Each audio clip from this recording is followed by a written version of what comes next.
ज्योतिबाच्या नावानं चांग भलं म्हणत आम्ही दर्शन करण्यासाठी निघालो श्री ज्योतिबा देवस्थानाच्या दिशेने. सोबतच आमच्या गावाचा निसर्गरम्य आणि हिरवागार असा परिसर. शहरालगतच फ्लायओव्हरचे जोरदार काम सुरू होते.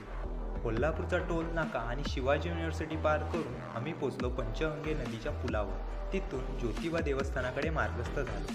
ज्योतिबा देवस्थान कोल्हापूरच्या वायव्य दिशेस सुमारे 17 किलोमीटर अंतरावर आहे. नंतर आम्ही ज्योतिबाचा डोंगर चढण्यास सुरुवात केली. समुद्र सपाटीपासून सुमारे 3100 फुटावर असलेला ज्योतिबाचा डोंगर हा निसर्ग सौंदर्याने नटलेला आहे. डोंगराचा आकार म्हणजे सोंगेसारखा आणि शंखाकृती असा आहे.